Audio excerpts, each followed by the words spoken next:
आरटीओला द्या.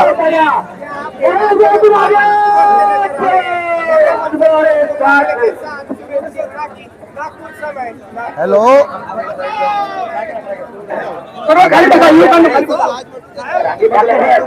सर्व युवकांना खाली बसा. मी घोषणा देणार आहोत.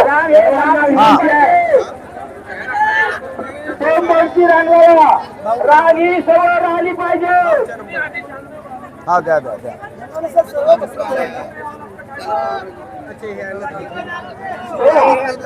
हॅलो सर, मी आमदार बालाजी पाटील बोलतोय चाकूरकर. इथं यशवंत स्टेडियमवर आमचे 25,000 प्रशिक्षणार्थी आलेले आहेत. ते आंदोलनाला आलेले आहेत. त्यांना सोडा, त्यांना सहकार्य करा. Yes okay.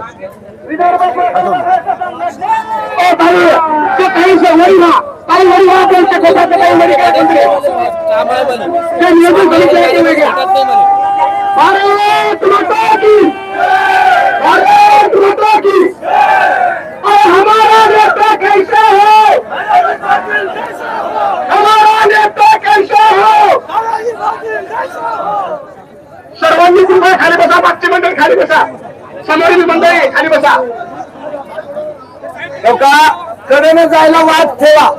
जरा अलीकडे सरका. मॅडम, चष्मेवाले मॅडम, अरे त्यांना जरा अलीकडे वाट सोडा ना. वरी जावा, वरी जावा.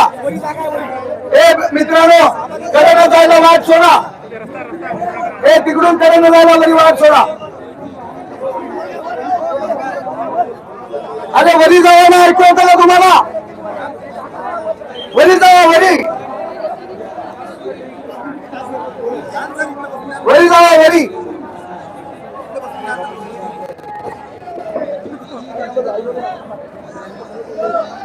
हमारी मांगों पूरी करो. बघा, सर्वांनी वजन उठावायचे. सर्वांनी दोन्ही वजन उठावायचे. आपल्याला नारे द्यायचे. आपली जनसंख्या जनसंख्या हा खूप मोठा झालेला आहे.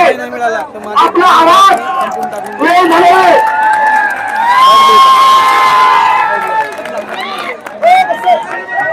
आपल्या इथे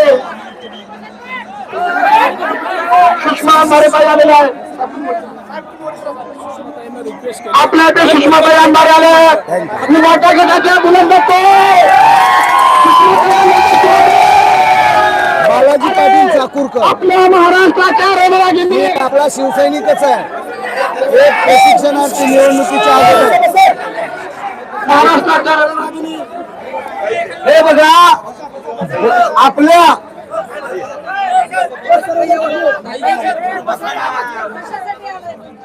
एक मिनिट शांतता घ्या. लाडका भाऊ, ताई मी 1 मिनिटात सांगतो. आपल्या दलित पीडित शोषित वंचितासाठी लढणाऱ्या आणि आपल्याला पाठिंबा देण्यासाठी आणि आपली व्यथा उद्धव ठाकरे साहेबांच्या माध्यमातून सरकारचं नाक दाबण्यासाठी आज या ठिकाणी सुषमाताई उपस्थित आहे. स्वागत करा. मी बालाजी पाटील चाकूरकर या प्रशिक्षणार्थ्यांचं राज्याचं नेतृत्व करतो.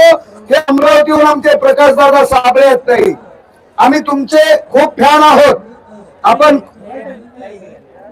त्यामुळे आपल्या निवडणुकीच्या अगोदर ही लाडक्या भावासाठी योजना आणली होती आणि या लाडक्या भावाला आता 2 महिने झालं रोजगार, आता प्रशिक्षण संपून वेळ झालाय.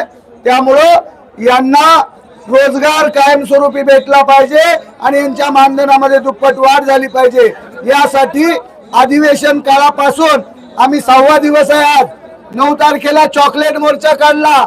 चॉकलेट दिला आम्हाला प्रशिक्षणाच्या माध्यमातून कायम रोजगार देण्याचं आणि निवडणुकीमध्ये जिंकले. आणि निवडणुकीमध्ये जिंकल्यानंतर त्यांनी सत्ता हस्तगत केली. सत्ता हस्तगत केल्यानंतर राज्यातल्या युवकाला आणि युवतीला वाऱ्यावर सोडून दिलंय. त्यामुळं मी परवाला उद्धव ठाकरे साहेबांना सुद्धा विधान भवनामध्ये भास्करराव जाधव साहेबांच्या माध्यमातून मी भेटलो आणि त्यांनी पण आपला प्रश्न उपस्थित करतो असं आश्वासन दिलं. पण अद्याप काय प्रश्न उपस्थित केला हे आमच्या कानापर्यंत आलेलं नाही. तर सुषमाताई, तुम्ही तळागाळातल्या लोकांचं नेतृत्व करता. हे सगळी गोरगरिबाची लेकरं